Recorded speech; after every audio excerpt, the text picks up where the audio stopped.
So we're starting a new class now, which is the site translation from court interpreters for court interpreters Spanish into English. Everybody got tested, and you all have received your report card, obviously. And you remember that in the previous class, I told you it's a way much easier than the class that you're going to be taking next, which is this one. And that's indeed the case. This is going to be a rather difficult class. So we're going to look at this class. We're going to first learn certain principles and then look at some sites and see how this is done. The transferring of Spanish sites into English, it has been traditionally one of the most difficult things in the state examination. And the reason being that the site translations that they will give you, which could be in the civil area as well as criminal. In this course, we look at criminal and a little bit of civil. And in the next course, we're going to be looking at mainly civil and criminal as well, but we introduce a lot more civil. What happens is that whenever you are doing this particular transfers, you're reading a site that is written in very formal Spanish, and quite often we don't comprehend what it says sometimes because it has a lot of uh, legal expressions that we're certainly not used to. I mean, we're not we don't see those documents all the time. And what also happens is that if you cannot comprehend, right, what you are reading, it's very difficult to transfer that into English. So the first challenge that I'm going to find here is comprehension of the what you're reading. Is that can that be resolved? Of course, as you progress in the course, you'll realize that the vocabulary gets repeated in the sites. So at the beginning is really tough because it's brand new material, but everything gets repeated. The good news about that is that it is very repetitive. And that is the legal documents in Spanish are repetitive. They're always the same. They can't really change the format of the document. Otherwise, they are not accepted in court. So at first, it's quite a shock to read certain things, and you may not clearly know what they are referring to. It is true that if you have your legal terms that you study up to this point and you're proficient in that area, then you will understand most of the things. But there might be certain structures, certain formats, certain type of legalese that you may not be too familiar with. So there is a process there of learning the what the original means. It's kind of comprehending the original document, and that by itself is a challenge. And so that's one issue, and it is resolved throughout the class, the course. It's not going to happen in one lecture. So as you move forward, you realize that, hey, we're in week 3. This site has all the terms that I learned in week 1. So I know now what they are, right? So what do you have to do on your end to be able to reach to that level? Well, on your end, you have to make sure that you know the expressions as well as the individual terms. So if there are individual terms, you need to know the translation of those terms. And sometimes you have expressions, and you'll see what I mean in a second, that have specific transfers. It's equivalent to, for example, when we say he's moving at a snail's pace, and in Spanish, we are not going to use the words. We use something slightly different, and we say se mueve a paso de tortuga, and we never use in the transfer the word caracol, although it is in English. Well, something like that will be part of this class. So it's just a message. Like, for example, at the end of the letter, you may see le saluda atentamente, and that, you wouldn't say in English, I attentively salute you. You will say yours truly or respectfully submitted, or yours, maybe even, well, yours truly, sincerely yours, respectfully submitted, because that is the message that you will have, or the format that you have in English for the ending of a letter or a request. So we're going to see that the words sometimes are not from the original, are not necessarily on the target language, because you know it's the message that we're trying to transfer. So we do a site, you kind of need to dissect the site and just look at the terms, look at it, those expressions. If there is anything that calls your attention, such as, oh, this says "le saluda atentamente," and he didn't, it did, the instructor didn't tell me that the transfer is "I attentively salute you." Of course not, because then it's the ending of a letter. So there is going to be explanation, and the explanation in that case is, if it's a letter, you say yours truly, but if it is a request to the court, is respectfully submitted. So you need to know those differences, so that if next time you see at the end of a document in Spanish, "le saluda atentamente," then you need to know, you need to ask yourself, okay, is this a letter or is this a request to the court? If it's a letter, I can transfer that as yours truly. If it is a request to the court, I must say respectfully submitted. And how do you know that? Well, basically by actually reading the material. That's why you're given a period of time at the beginning to read it, 3, 4, 5 minutes initially in this class, but in the exam it's only 2 minutes. So here you're learning, and therefore, because you're learning, I give you more time. But the key here is for you to be able to know those differences, to have that really, really very fresh in your mind, so that you react right away and you transfer it accordingly. In fact, you will see, for example, that "le saluda atentamente" is one way to end a letter, but sometimes there is a much longer way in Spanish to end a letter. It may say, for example, "le saluda atentamente su más fiel y seguro servidor." And you will say, well, this sounds like your most humble and, I don't know, your más fiel y seguro servidor. So your most humble and truthful servant attentively salutes you. If you transfer that in a court of law, they're going to think that you are under heavy medication. It's just complicated. So you got to be very, very careful with this.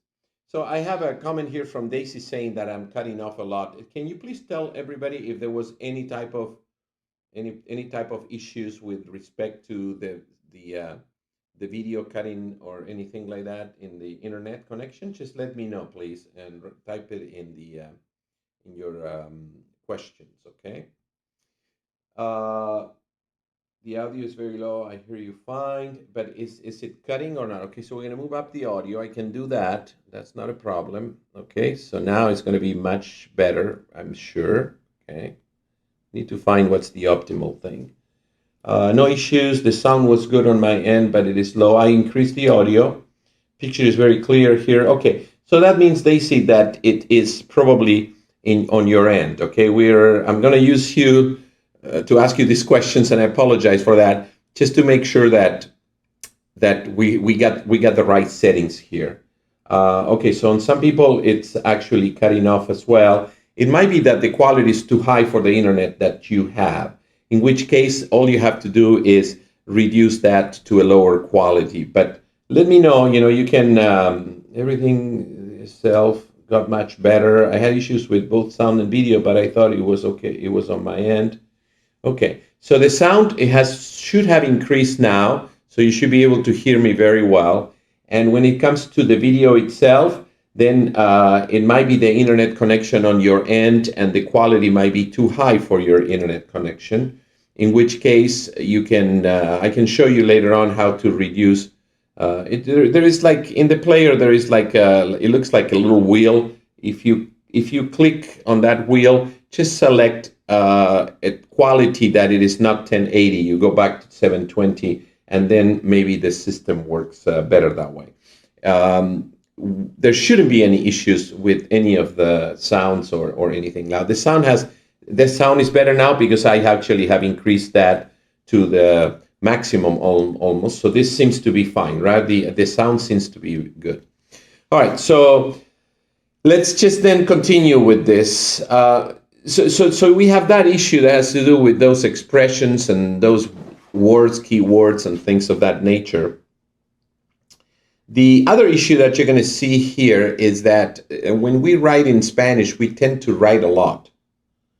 And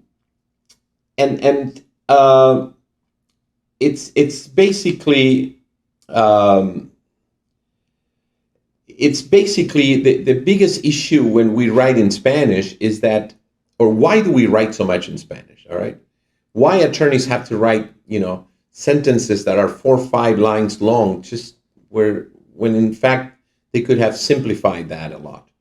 Well, for one thing, is that there is a certain format that must occur in Spanish. In Latin America, the attorneys have to follow a certain format because you have to keep this in mind. In the US, the codes and the procedure is such that the person can represent himself, can appear without an attorney.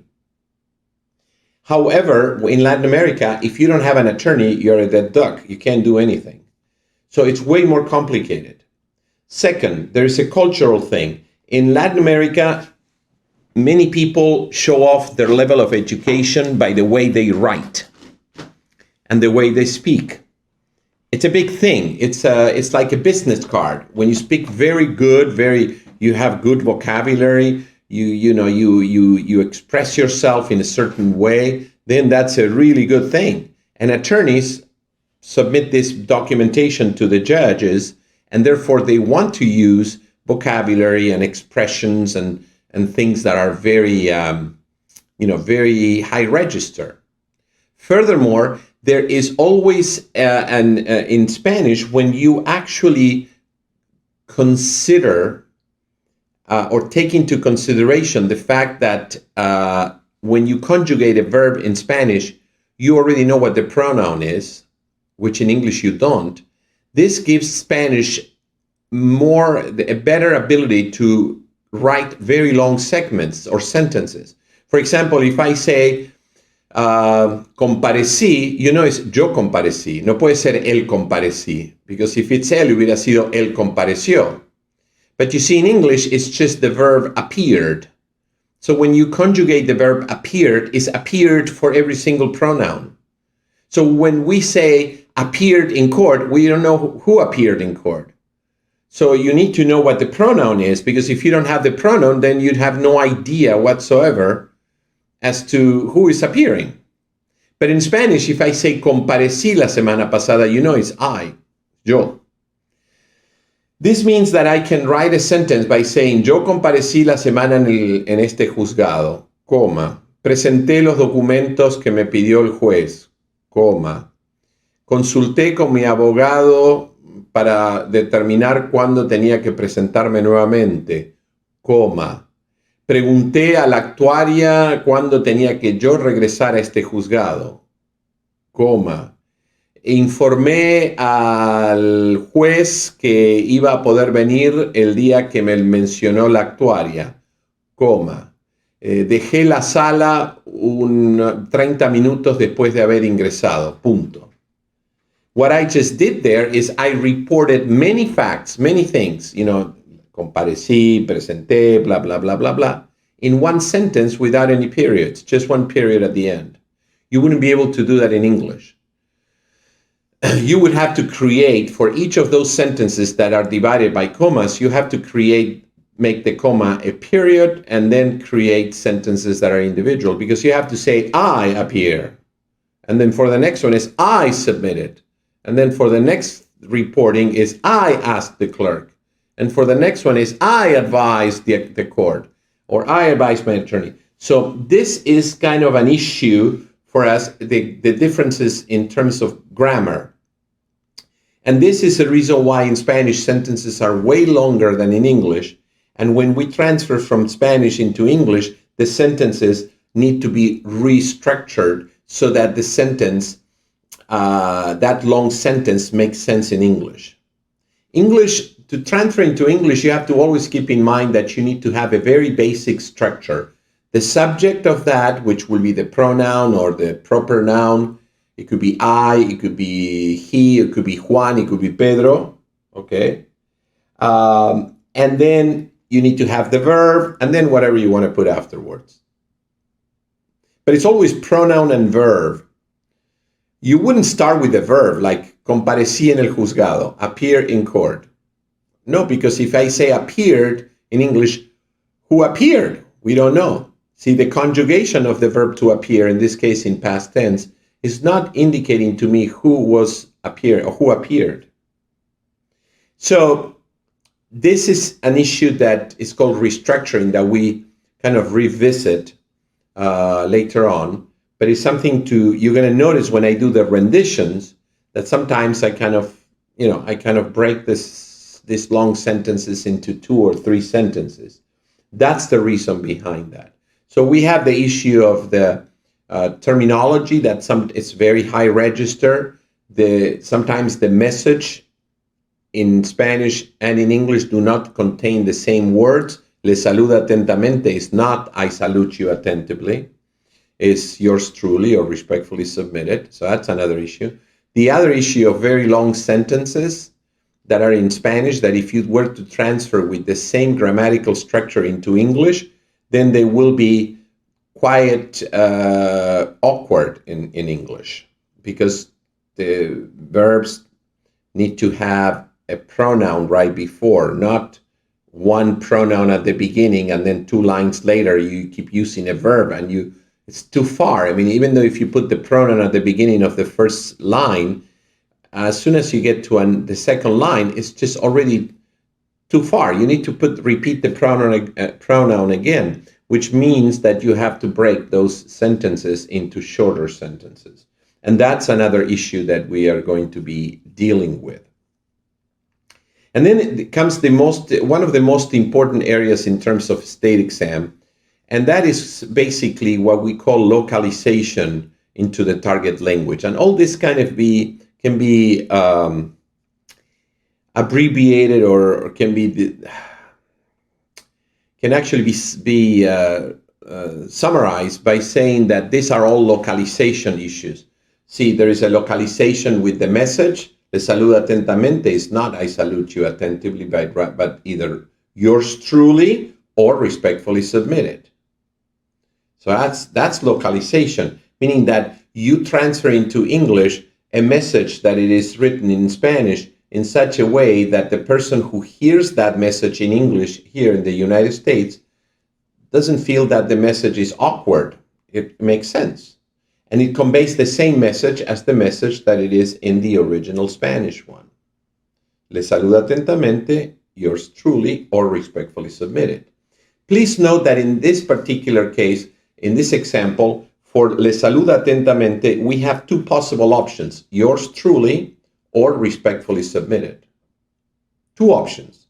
Whenever you have a message like that, le saluda atentamente, and you have more than one transfer, as in this case, we say that that particular transfer is unstable, unstable. And what it really means is that if you ask somebody, how do you translate le saluda atentamente, that person wouldn't be able to give you a good answer. Why? Because it could be either one or the other, right? Yours truly or respectfully submitted. However, when that person tells you, okay, where is that expression used? Can you show me the original? And then you read, and it is a letter, not a request, a letter, and it says, le saluda atentamente. Now you automatically know that the transfer is yours truly, not respectfully submitted. Because respectfully submitted is for requests.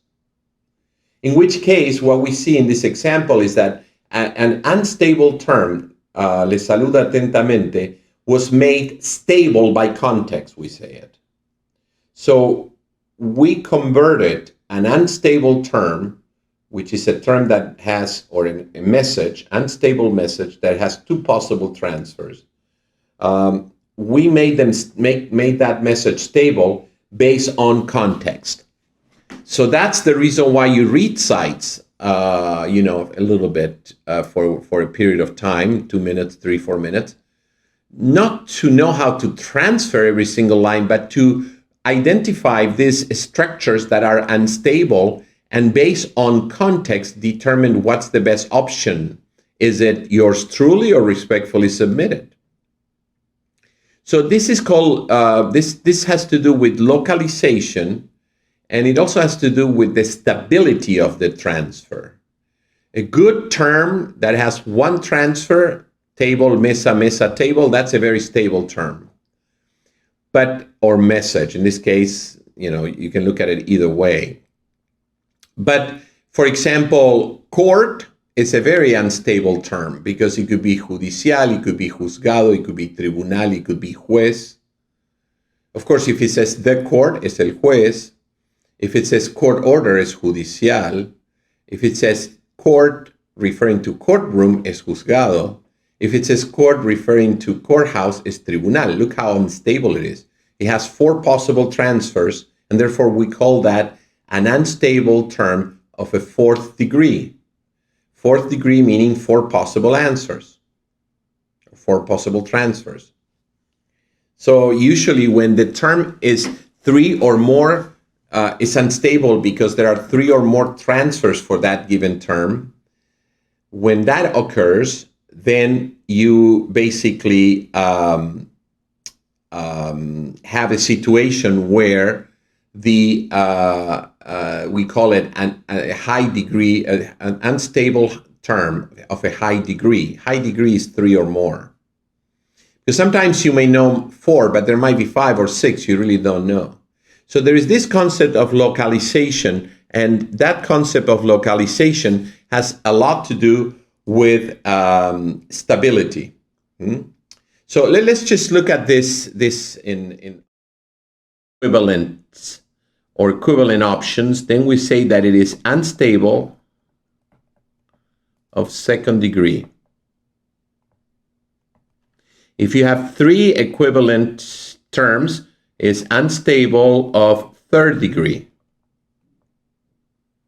which after 3, we call it unstable of a higher degree. So, oops, what happened here? Let me just make it this smaller. Oh, this looks pretty cool. I don't know how I got to this one, but it looks pretty cool. So, the idea behind this, and you need to learn this nomenclature because that's how I'm going to refer to some sites. That's how I'm going to correct you when you take an exam. That's what they're going to write. Raters are going to write in their report whether they should pass you or not. Why? They're going to justify with that. That's how. That's how that's what you're going to be graded on, right? So the idea is that the principle of localization means you have a term or a message in one language, let's say in Spanish, and you know that a term can have many transfers or you can have one transfer. If I say microphone is micrófono, that's an example of a term that is stable. Because when I say micrófono in Spanish, it's going to be microphone in English. There's no other option. Television is televisión. That's a stable term. And if I look, for example, at court, on the other hand, then that's an unstable term because the possible transfers of the term court by itself could be tribunal, could be juzgado, could be judicial, or could be juez. How do we know which one is the right one? Well, first of all, let's look at the degree of instability. It's a 4th degree because we have 4 different possible transfers. So we have 4 different possible transfers here, and therefore it's a 4th degree level of instability. How could you make, so if you're reading something in English that says court in the document, in your mind, the first thing that should come to your mind is, oh, this one is a high degree in unstable terms. So, and you may not remember that it's 4, but 4th degree, but you know that there are more than one option for this one. So when you read it, you say, okay, this is an unstable term. I got to slow down here and see how I can make it stable. And you make that stable by reading the content, the document. So if it says the court, then we know it's el juez. If it says court order, so court is acting on a noun like court order, then orden judicial. Court interpret, intérprete judicial. If it says court, but it refers to courtroom, is juzgado. So if the original says, and the judge told me come back to my court tomorrow, my court doesn't mean my courthouse, it means my courtroom, right? So in that case, court means juzgado. Or if the original says somewhere, and I received the letter saying that I should go to Norwalk Superior Court, that word court refers to a courtroom, a courthouse, excuse me. And therefore, if it refers to a courthouse, that's exactly what we're going to use. We're going to use tribunal.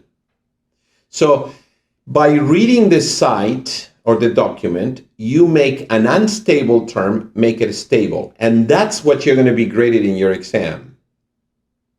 And that's complicated. Now, don't think that all the terms and messages in your site translation will be unstable. No. There will be many that are stable, meaning that there is one term in Spanish and there's only one term in English. If I say, for example, I have to appear in court tomorrow, the only instability here is the word court, because appear, it's stable, comparecer, there's nothing else. You may say, well, can I use presentar? You can use presentar, but that's more of a synonym issue.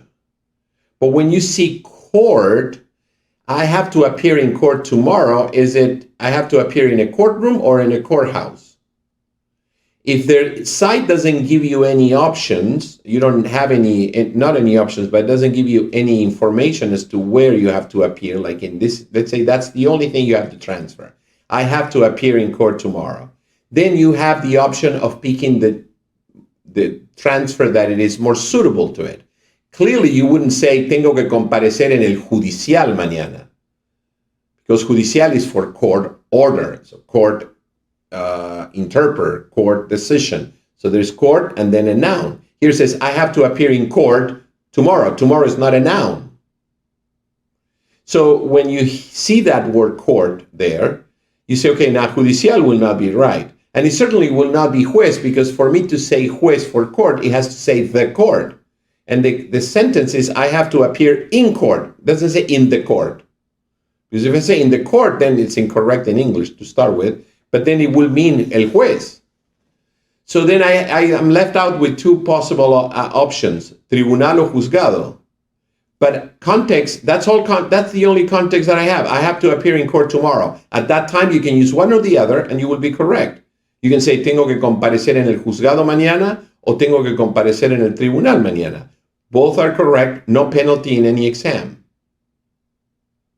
However, if the site gives you a lot of information prior to that, and they are talking, for example, about Los Angeles Superior Court, and they're talking about the word court previously in a meaning referring mainly to a courthouse, when you see I have to appear in court tomorrow, I will assume that it is the courthouse, because we're talking about the courthouse. And therefore, the transfer will be tribunal. So there are terms that by nature are stable and terms that by nature are unstable. In your state exam, they're going to select what they call scoring units. Most interpreting exams are done that way. There are going to be 20 scoring units. A scoring unit could be one term, such as court, or it could be a message. Le saluda atentamente su más fiel y seguro servidor. Of those 20, there will be at least eight that are unstable, whereas the other 12 will be stable. The range is between 8 and 10 unstable terms. It depends on the site that you received. And the unstable terms, what's the danger of an unstable term? An unstable term is that you may use something, a meaning that is different than what is really intended in the original. For example, if I say in English, I asked the district attorney to submit a document, and to ask, it could be, it's very unstable. It could be preguntar o pedir. But when I say, I asked the district attorney to submit a document, you wouldn't say, le pregunté al fiscal que presente un documento. It doesn't make sense in Spanish. Es le pedí al fiscal que presente el documento. So by looking at the sentence, I realized that the verb to ask there means pedir, no preguntar. If you don't realize that, you may use le pregunté al fiscal que presente ese documento. And now what you did in your state exam is you didn't hit that scoring unit because it should have been pedí. And on top of that, you added pregunté, which is not in the original. So you embellish. So if that scoring unit has a value of 1 point, there is a deduction of 1 point for not knowing that ask is pedir in this context. And then there is an additional extra deduction of 1 point because what you said changed the original, the meaning of the original.